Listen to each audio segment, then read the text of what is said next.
आपला विषय लक्षात आहे.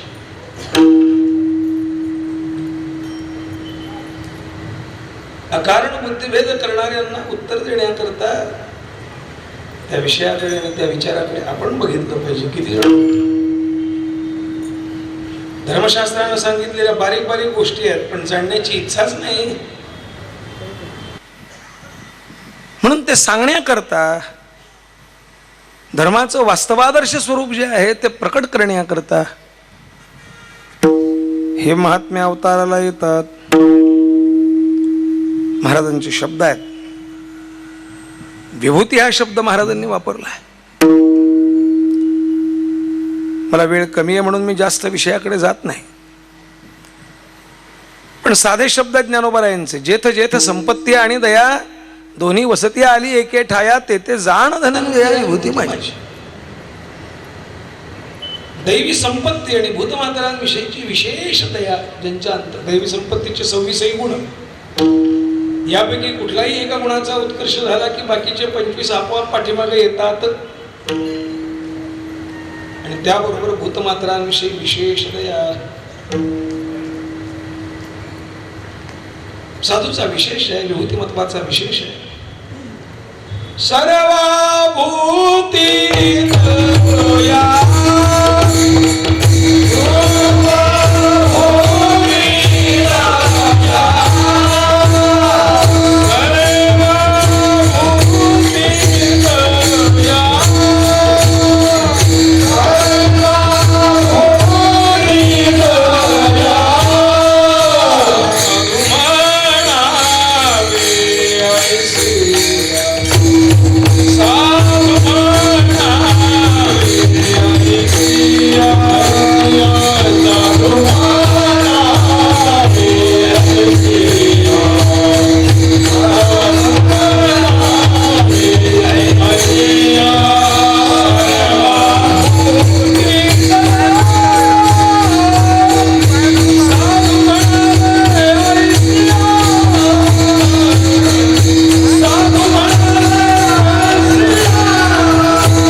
साधुत्वाचं साधू ओळखण्याचं सहज लक्षण आहे.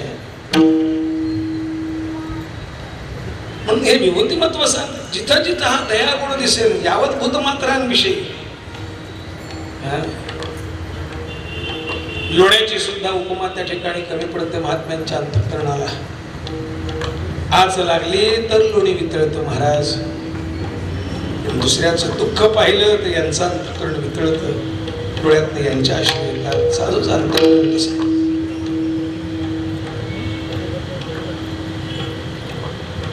आणि म्हणून जिथं जिथं असा विशेष दिसेल ते विभूतिमत्व आहे. आणि अशा विभूतिमत्वाच्या स्वरूपाने येणारे हे महात्मे एका निश्चित दिशेनं समाजाला घेऊन जाण्याकरता मार्गदर्शन करण्याकरता येतात. त्यांचं जीवनच धर्माकरता समर्पित असतं. त्यांचं येणंच त्याच्यासाठी असतं. धारणा देणारा तो धर्म. धारणा धर्म नित्याहू धर्मो धारयते प्रजा. प्रजेला धारणा देणारा, आधार देणारा, आश्रय देणारा, सुसंघटित करणारा, एका निश्चित दिशेने एका निश्चित विचारानं अभ्युदय आणि निश्रेयसाकडे नेणारा तो अभ्युदय निश्रेयस हे ज्या ठिकाणी आहे ते लक्षण धर्माचं लक्षण आहे. किती बारकाईनं विचारे. अशा गोड दृष्टांत ऋग्वेदामध्ये एक मंत्र आला.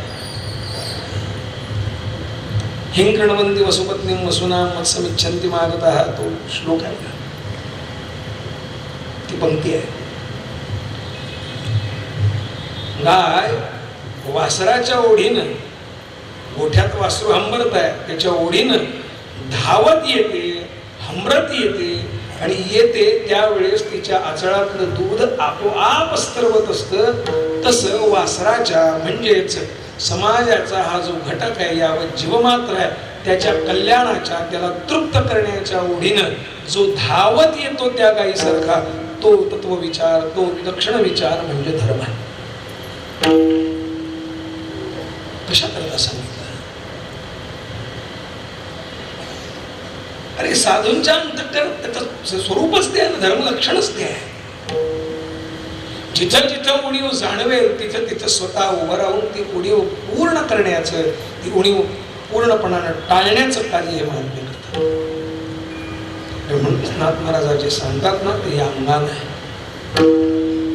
नाथ महाराज म्हणतात संताच्या विभूती संताच्या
संतांच्या विभूती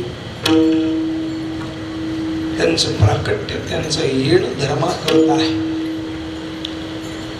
लागी या शब्दानं तुकोबारायांचं जीवन आहे आणि पुढच्या शब्दात सांगितलेले जे आहे धर्मरक्षा या कारणे त्यात समर्थांचं जीवन आहे.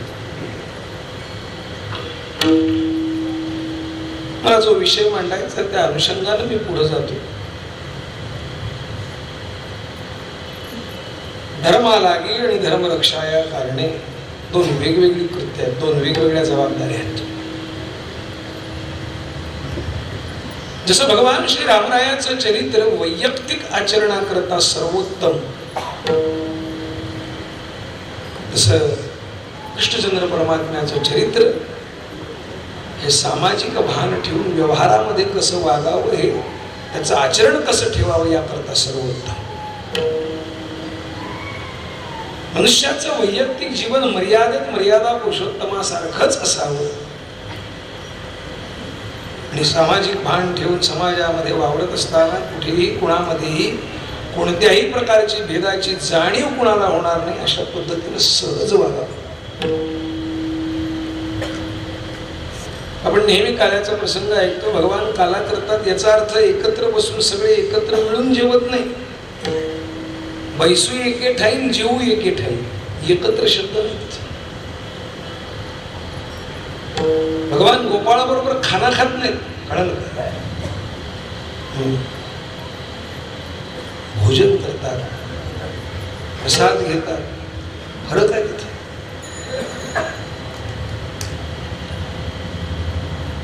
मर्यादेचं योग्य ते धर्ममर्यादेचं पालन करीत कशा पद्धतीनं जीवन जगावं भगवान शिकवतात ना. म्हणून दुर्वासांची सेवा करताना दिसतात आणि आपल्या श्री गुरु संदीपन करता थेट मृतगुरुपुत्र आणला, थेट यमराजाच्या संयमिनी सभेमध्ये जाऊन यमधर्माकडनं मागून आणलाय. जेव्हा निष्ठा पालनाचा विषय येतो तेव्हा व्यवहारात मध्ये कुठेही बसत नाही, या पृथ्वीलोकाच्या नियमामध्ये कुठेही बसत नाही. तसं अजात कृत्य करायलाही भगवान मागे पुढे पाहत नाहीत. मेलेला पुन्हा परत गेलेला आणणं सोपं नाही.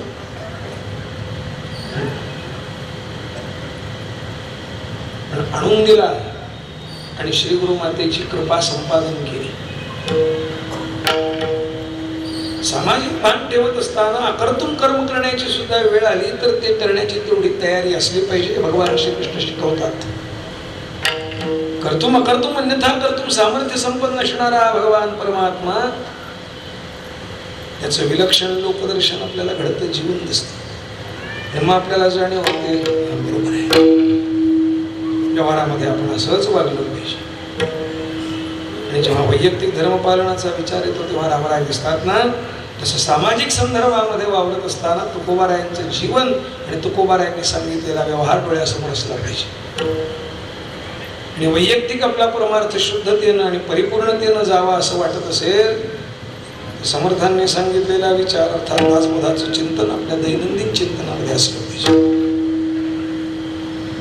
कारण ज्ञानोबाराय नामदेवराय याच संतांनी मांडलेला विचार अधिक विस्तारानं आणि सोप्या शब्दात तत्कालीन माणसाच्या बुद्धीला झेपेल अशाच पद्धतीनं या संतांनी मांडला. म्हणून ज्ञानेश्वरीची प्राकृत भाषा लोकांना आज संस्कृत वाटायला लागली आणि समर्थांची भाषा ती सुद्धा जुनाट भाषा वाटायला लागली. हे लोकांच्या आताच्या भाषेचं घसरलेलं दर्जेचं स्वरूप आहे. दर्जाच घसरला आमच्या भाषेचं. त्यामुळे ती प्राकृत सुद्धा आम्हाला आज अवघड वाटायला लागली. यात दोष आमचा नाही, यात कालाचा दोष आहे.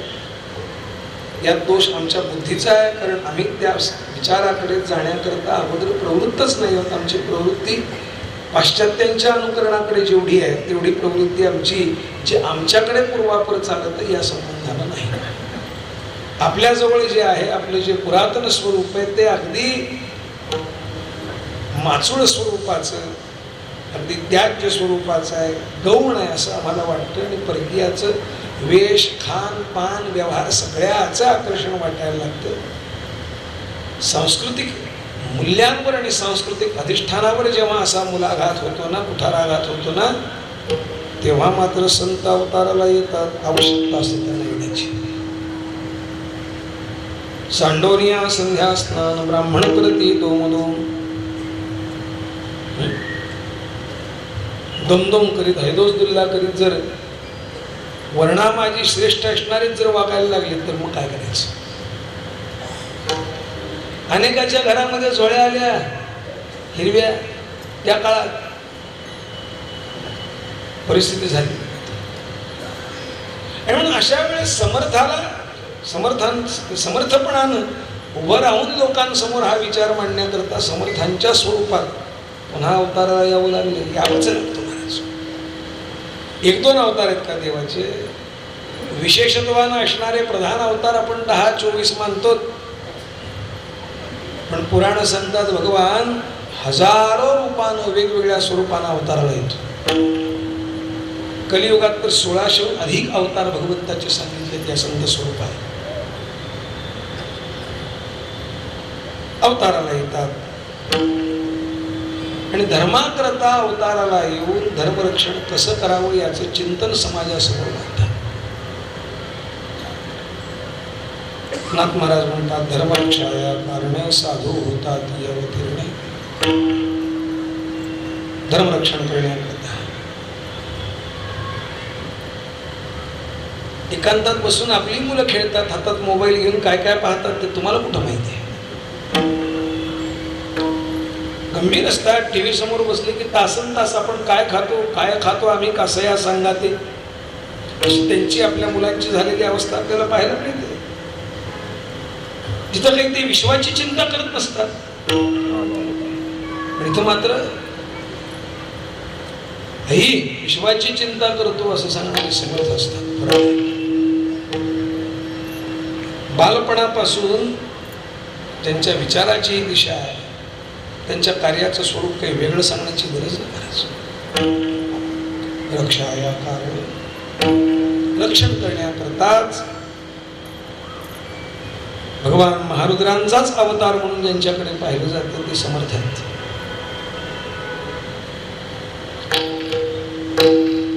भगवान श्री रामरायांना गुरुस्थानी मानून त्यांच्याकडून अनुग्रह प्राप्त करणारे समर्थ आहेत. स्वरूप संप्रदायात असले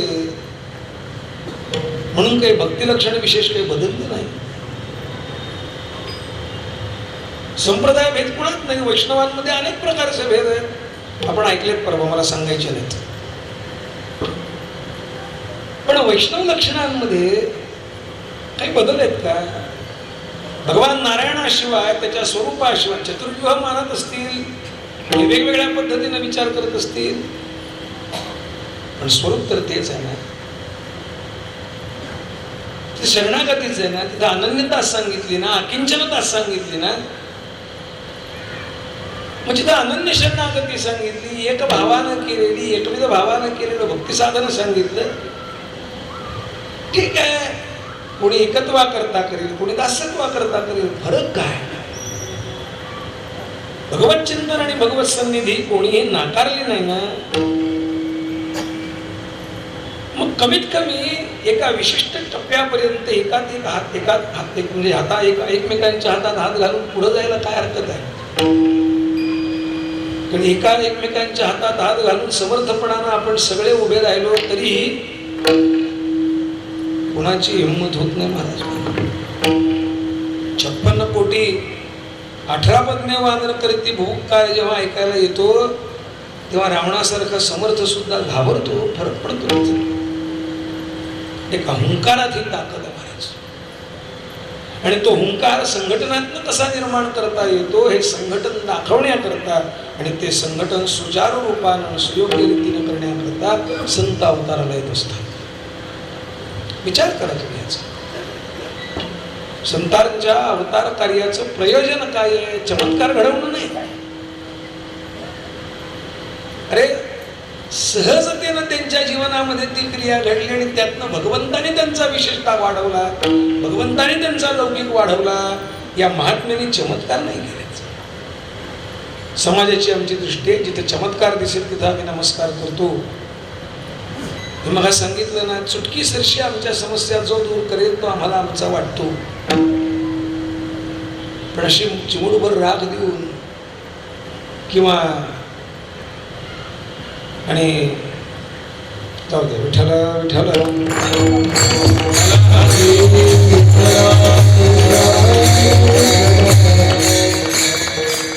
समाजाला जास्त काळ वेड्यात काढता येत नाही आणि समाजही जास्त काळ वेड्यात निघत नाही. एकदा जाणीव यायला लागली समाजाच्या ठिकाणी की त्याची ती प्रबुद्धता, त्याचा तो विचार एकदा एकत्र झाला की एका क्षणात रावणही संपतो. महाराज तुमची आमची काय कथा. अरे एकदा वानरांसारख्यांना कळाल्याबरोबर रावण संपला, माणसांना नाही, वानरांना. म्हणून विचार करा, कुणाला एकत्र केलं, कुणापर्यंत 1100 मठ स्थापन करणं सोपी गोष्ट नाही.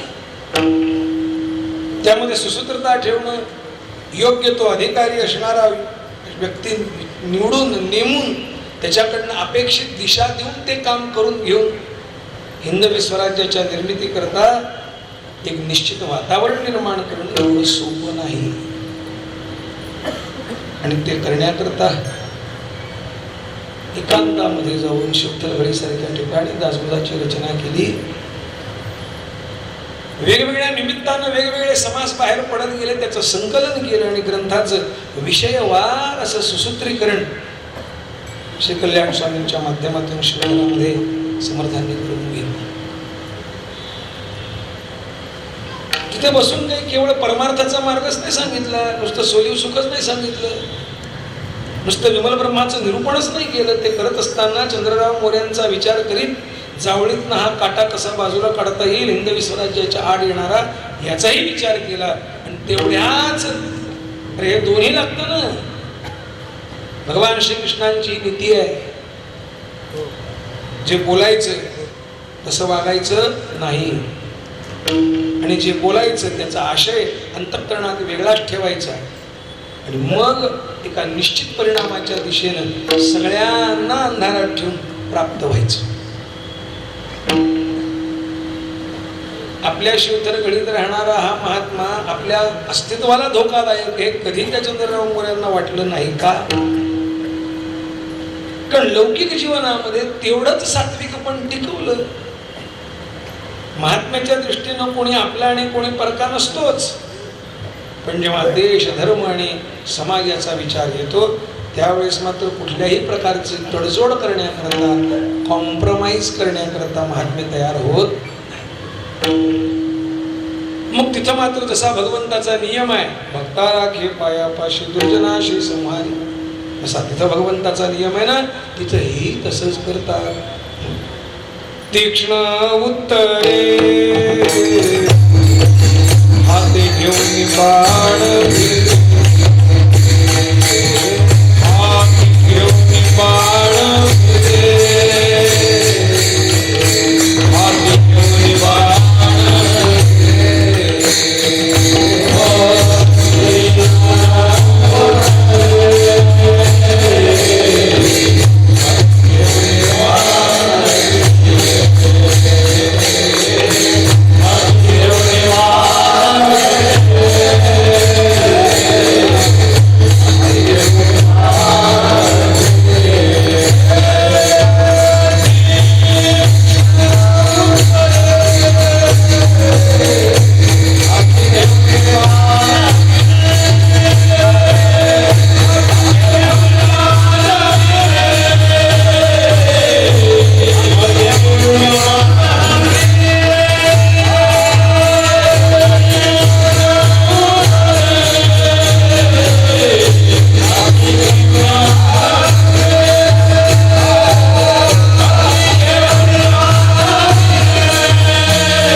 मग समोर कोण आहे, त्याची पत्रास करावी का न करावी, त्याचा मुलाहिजा ठेवावा की न ठेवा, नाही विचार करत. तो चुकलाय, मग मोठा असला तरी त्याची चूक तिथं दाखवतात. विचार करण्यासारखं संतांच्या कार्याचं स्वरूपच विलक्षण आहे. आणि म्हणून धर्मरक्षणाकरता प्रसंगी प्रतिकूलता जरी सहन करावी लागली, त्रास झाला नसेल समर्थांना, त्रास झाला नाही तुकोबारायांना. तुकोबारायांना मुंबाजींनी मारलं, आणि समर्थांच्याकडनं झडती घेण्याकरता अनेकांनी किती वेळा त्यांना अडवलं.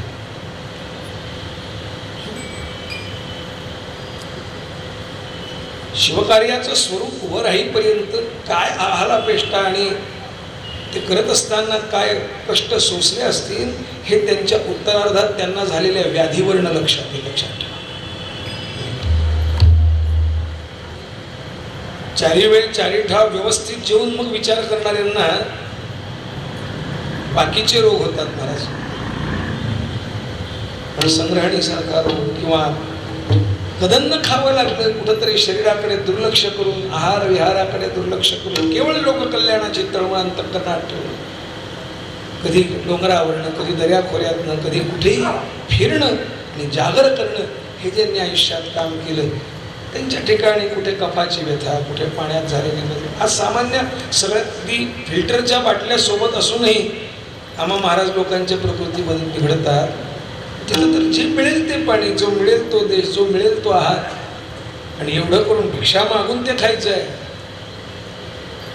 मिळालं तर आदरानं, नाही तर अपमानानं सुद्धा. काय सांगा, सोपं आहे काय? मधुकरीचं अन्न मिळवणं आणि मधुकरी मागणं सोपं आहे? करून बघा, कळेल. भीक वेगळी आणि मधुकरी वेगळी. त्याचं महत्व ज्यांना कळालं त्यांनाच कळतं. पण वस्तुस्थिती आहे, देहाकडे दुर्लक्ष करतात. हे महात्मा स्वतःला होणारे कष्ट, स्वतःला होणारे हाल अपेष्टा याचा विचार करीत नाहीत. केवळ लोककल्याणी भावना. आणि एवढं सूक्ष्म दर्शन करतात, एवढी सूक्ष्मता त्यांच्या चिंतनामध्ये असते. छोट्या छोट्या गोष्टी सांगत जातात, पण त्यातनं जीवन घडवत जातात. तुकोबारांच्या अभंग तसेच आहे, समर्थांचा विचार तसाच आहे. आणि म्हणून मुद्दाम त्या विचाराकडे आपली प्रवृत्ती व्हावी, त्यांचा विशेष जो आहे तो कळावा, याकरता म्हणून दासबोधाचं पारायण हेतुतः ठेवलं आहे. ग्रंथपारायण पुण्य मिळेल म्हणजे काय मिळेल महाराज? विचाराकडे प्रवृत्ती होईल, जाणीव निर्माण होईल की नाही आपण असं वागलं पाहिजे. आणि तशी भावना अंतःकरणात निर्माण झाली ना, तर या कार्याचं, या निर्माण केलेल्या या कार्यक्रमाचं निश्चित श्रेय मिळालं आपल्याला. आणि ते मिळावं ही भगवतचरणी प्रार्थना आहे. कारण यामागे अनेक कष्ट आहेत, खूप मोठा व्यापक दृष्टिकोन आहे.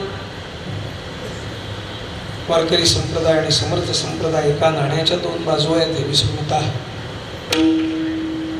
आत्ता नाही जाणवणार, पण हळूहळू जसजशी ऐक्यतेची दृष्टी समोर यायला लागेल, भाव निर्माण होईल, मग जाणवेल खऱ्या अर्थानं हा विचार आहे. वैयक्तिक आचरण आणि सामाजिक भान या दोन्ही गोष्टींचे एकत्रीकरण या निमित्ताने या ठिकाणी घडत आहे. सत्पथाला लावणं हा साधूंच्या प्रतीचा विषय आहे. नात्राय ते सांगतात ना, जगाला वावे सत्पथी हेची साधूची पैकी, हेची साधूची पैकी, हेची साधूची पैकी. जगाला वावे सत्पथी हेची साधूची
कर्मविशेषच, कृती विशेषच जगाला सन्मानाला लावण्याकरता आहे.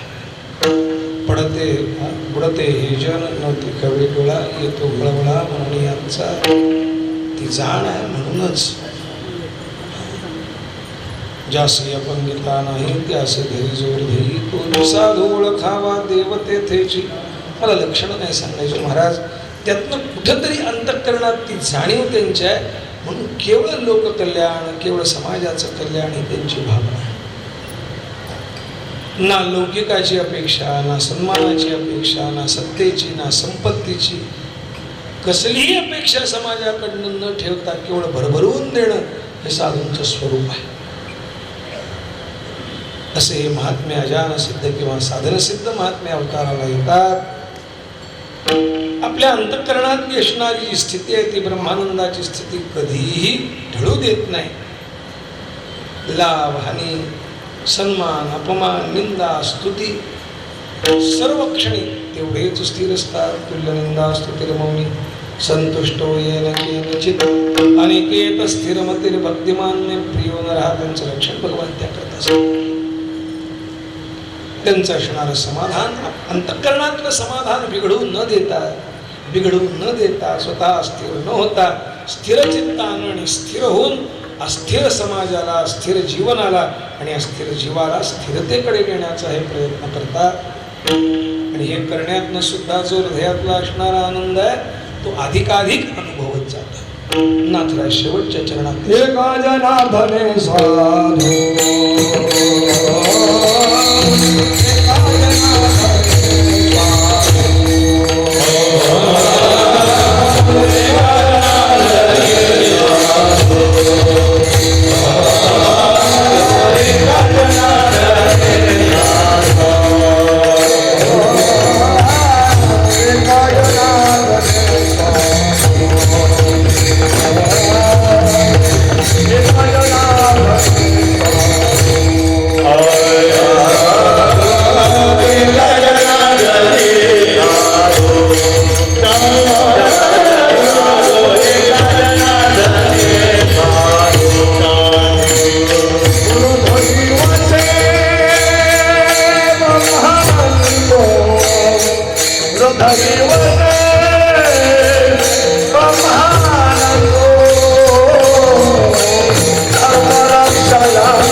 कीर्तन आटोपलेलं नाही, 5 मिनिटात आटोपणार आहे. कीर्तनाची मर्यादा कृपा करून आपण सांभाळा. खाली बसा, जाऊ नका, खाली बसा. त्र्यंबकेश्वर सद्गुरू श्री निवृत्तीनाथांच्या सान्निध्यातला उत्सव आज दुपारी 1:30 वाजता आटोपला. महाराज काल्याचं कीर्तन आटोपल्यानंतर सगळं आवरून व्यवस्था लावून येईपर्यंत 4 वाजले. पहाटे 5:30 वाजता जे काही चहा वगैरे घेतला आहे त्यानंतर आता इथे येऊन चहा घेतला आहे आणि तुमच्याकरता म्हणून कीर्तनाला उभा राहिलो. नाहीतर 9 दिवस सेवेमध्ये काय पिट्टा पडला माझा मला माहिती आहे. 10 मिनिटाकरता 5 मिनिटाकरता ज्या उद्देशानं महाराजांनी हे निर्माण केलं, हे उभं केलंय साहेब अंबाणेरकर संत सेवा संघानं, तो उद्देश पण आपल्या अंतःकरणात लक्षात घ्या. अस्थिर होऊ नका. आपलं घर जागेवरच आहे आणि ते नीट स्थिर राहावं या करताचा हा विचार आहे. ऐका, पंचवटी क्षेत्रामध्ये टाकडीत समर्थ तपश्चर्या करता येऊन राहिले. खडतर तपश्चर्या केली, अनेक ग्रंथांचा अध्ययन केलं. तपश्चर्या केली म्हणजे नुसती भिक्षा मागायची. संतांना खूप सोपं सांगतात लोक. रोज सकाळी उठावं, स्नान करावं, नंदिनीमध्ये संगमामध्ये, नंदिनी गोदावरीच्या संगमामध्ये जप करावा, अनुष्ठान करावं, गायत्रीचं पुनश्चरण करावं, भिक्षा मागावी आणि येऊन मग त्या भिक्षा ती बुडवावी पाण्यामध्ये, मग तो आहार घ्यावा, ती मधुकरी स्वीकारावी. एवढंच केलं काय समर्थ. त्यांच्या एवढं सूक्ष्म निरीक्षण कुणाचं नाही. दासबोध वाचता येणार, पुन्हा पुन्हा विचार करून वाचा. मोकळे. अरे माणसाचं अंतःकरण सहजतेनं त्याच्या क्रियेवरनं जाणणं हे संतांचं स्वरूप आहे. चेहरा तुमचा सांगत असतो तुम्ही सुखी दुःखी काय कुठल्या विवंचनेत आहात, अडचणीत आहात. तो चेहरा समोरच्याचं वाचणं समर्थांच्या जवळ खूप मोठ्या स्वरूपात आहे, विलक्षण आहे. आणि त्यामुळं कोणाला केव्हा कुठल्या पद्धतीनं धक्का द्यायचा आणि त्याच्या त्या एका विशिष्ट स्तरातनं त्याला ठिकाणावर आणून योग्य दिशेला कसं लावायचं समर्थांनी एवढं कोणी जाणत नाही. अनेक ठिकाणी छत्रपती शिवरायांचे पितृचरण श्री शहाजीराजे महाराज संगमनेरला त्यावेळेस त्या संपूर्ण परगण्याचे प्रमुख होते. जेव्हा समर्थ टाकडीला उपासनेला होते, स्वतः छत्रपतींच्या काकू उमाबाई साहेब महाबत खानानं तिथून पळवून दिल्या. पण गोदावरीला स्नानाला आलेल्या असतात.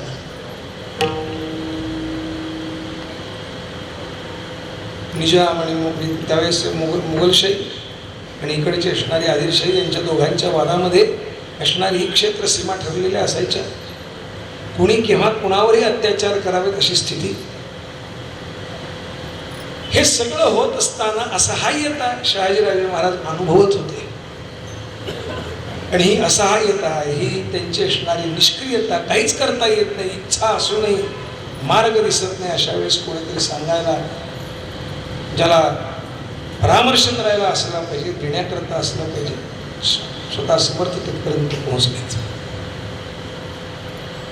1.5-2 वर्षाच्या कालामध्ये जसं राजकीय भान ठेवून कसं वागलं पाहिजे याचं दर्शन घडवलं. वेगवेगळ्या निमित्तानं शहाजीराजांना महाराज समर्थ भेटले. इकडे तसं करत असताना आपल्या अध्ययनातही कुठेही कमतरता येऊ दिली नाही. वाल्मिकी रामायणाचं चिंतन केलं, वाल्मिकी रामायणाचं लिखाण केलं. आणि ते करताना भगवान श्री रामरायाचे कोणते गुणविशेष आहेत, ते गुणविशेष समाजाकरता, तत्कालीन समाजाच्या उत्थानाकरता कुठल्या स्वरूपानं मांडले पाहिजेत याचं सूक्ष्म चिंतन केलं. आणि त्या चिंतनातनं पुढे आपलं हिंदवी स्वराज्य निर्माण झालं, हे विसरू नका. काही लोक भिक्षा मागण्याचा संप्रदाय आहे. तुकोबारांनी तर म्हटलंय, भिक्षा पात्र अवलंबने जळू जिणेला जिरवाणे. पण ज्ञानोबाराय सांगतात ना, गरज पडली तर भिक्षा मागता भली, पण कोणाची लाचारी करू नका. वेळ आली तर भिक्षा मागा, चालेल. समर्थांनी तर सांगितलं नाही, हे केलंच पाहिजे. ओम भवती या पक्षा रक्षिले पाहिजे, नित्य मागितली पाहिजे भिक्षा. कोणी कुणापुढे किती पोट भरण्याकरता नाही हो, निमित्त भिक्षेचं करायचं आणि जनपार खावे, हे मुळ दृष्टिकोन तिथे आहे. अरे देणारा काय घेऊन येतोय, त्याची काय स्थिती आहे. आजही आळंदी परिसरामध्ये राहणारी मुलं जेव्हा मधुकरी मागायला जातात, एवढ्या महागाईच्या दिवसातही त्यांना मधुकरी घालणारी लोक आहेत, घालतात. का? जे असेल ते. पण त्यातनं प्रत्येक घरांशी संबंध जोडले गेलेत, प्रत्येकाच्या मनाशी संबंध जोडले गेलेत. त्यातनं माणूस कळतो, बोलण्यानं कळतो, व्यवहारानं कळतो. आहारानं कळतो, चालण्यानं कळतो. हे किती गोष्टी आहेत माणूस ओळखण्याकरता. ती दृष्टी यावी याकरता निमित्त भिक्षेचे आहे. म्हणून तर सुखदेवजी भिक्षा मागायला जातात, नाही जात नाही असं नाही. भले गोधन काल मात्रेन, गोदोहन काल मात्र का असे ना, भिक्षा मागतात ना. कुणाकरता लाजीरवाणी सांगितली आणि का सांगितली याचा काही मागचा पुढचा संदर्भ पाहाल की नाही. म्हणून कुठंतरी असणारा हा निर्माण केलेला जो बुद्धिभेद आहे तो घालवण्याकरता आणि सुयोग्य दिशेने समाजाला नेण्याकरता हा केलेला उपक्रम आहे. अधिकाधिक संख्येनं आपण मंडळी दासबोधाच्या पारणाला बसलात. आपल्या वैयक्तिक जीवन दर्शनाकरता घडवणारा हा जो ग्रंथ आहे जरूर पहा, वाचा, पुन्हा पुन्हा त्याचं चिंतन करा. गाथा ज्ञानेश्वरी दासबोध हे वाचनाचे चिंतनाचे ग्रंथ आहे, उपासनेचे ग्रंथ आहे. जसजशी ही उपासना घडत जाईल तसतसं अंतरंगात झालेला बदल आपल्याला जाणवेल. त्यांच्या ठिकाणी त्यांनी आपला आनंद तसाच अखंड ठेवला आणि मिळवलेला आनंद, मिळणारा आनंद, उपभोगला जाणारा आनंद भरभरून वाटला. कोणालाही त्यापासून वंचित ठेवलं नाही महाराज. आणि म्हणून निर्माण केलेल्या भानगडी लोकांनी केलेल्या, संतांनी केलेल्या नाहीत हे लक्षात ठेवा. साधूच्या अंतःकरणात कधीही कुणाबद्दल किंतु परंतु असा द्वेषाचा भाव नसतो. सर्वांवर सहज कृपा करणं हा साधूचा स्वभाव आहे. हृदयी वसे ब्रह्मानंदू हे त्यांचं स्वरूप आहे. आणि म्हणून केवळ जगत कल्याणाकरता आणि तुम्हा आम्हाला मार्गदर्शन करण्याकरता अवतार स्वरूप धारण करून केवळ भगवंतानं सांगितलेला जो मार्ग आहे भगवत प्राप्तीचा, त्या मार्गाचं दिग्दर्शन करण्याकरता महात्मे येतात. ते महात्म्यांचं येणं आपल्याला जाणवलं पाहिजे, कळलं पाहिजे. ज्याला हे कळतं, भगवान सांगतात माझे अजत जन्मने क्रियाचे कर्म करणे, हे ज्याला कळतं ना तो खरा विवेकी, तो खरा परममुक्त. तसं संतांच्या बाबतीतला विशेष ज्यांना कळतो, ज्यांना जाणवतो, ते खरे साधकाचं लक्षण त्यांच्या ठिकाणी आहे. महाराजांच्या मार्गदर्शनात होणारा हा उत्सव, या निमित्तानं होणारा हे पारायण, या अनुषंगानं जी भावना महाराजांच्या अंतःकरणात आहे ते संत वाङ्मयांच्या मध्ये दासबोधाचंही चिंतन आणि वारकऱ्यांकडनं व्हावं. दासबोध वाचणाऱ्या समर्थ सांप्रदायिकांकडून ज्ञानेश्वरी गाथ्याची उपासना व्हावी आणि उभयतांनी एकमेकांच्या हातात हात घालून या संप्रदाय विशेषात, या राष्ट्राच्या, या समाजाच्या, या देशाच्या उत्थानाकरता सोबत चालावं, जेणेकरून पुढे येणाऱ्या भावी काळामध्ये समर्थपणानं हा आमचा संपूर्ण भारतीय समाज उभा राहिलेला असेल, आदर्श स्वरूपानं असेल. उदात्त दृष्टिकोन ठेवून हा उत्सव अधिक मासाच्या निमित्तानं होतोय. त्या निमित्तानं आपण आपली श्रद्धासुमनं, आपले असणारे जे काही योगदान आहे आपण ते देतोच. पण जसं आपण आर्थिक स्वरूपानं, व्यावहारिक स्वरूपानं योगदान देतो तसं वैचारिक स्वरूपानंही आपण योगदान दिलं पाहिजे, चिंतनाकडे प्रवृत्त झालं पाहिजे. एवढंच बोलतो, वेळ संपली, या ठिकाणी थांबतो. ज्ञानोबा माऊली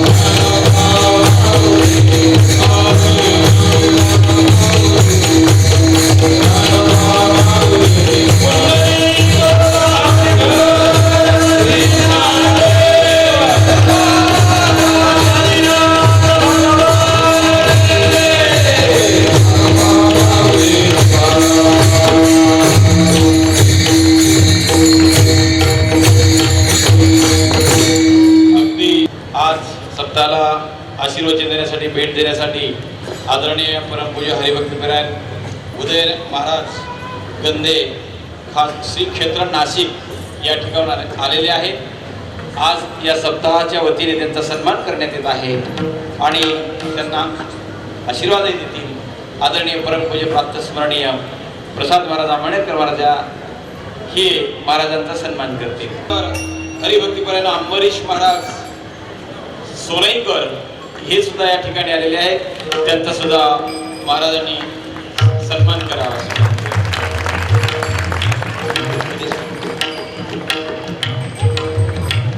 विठ्ठल जय जय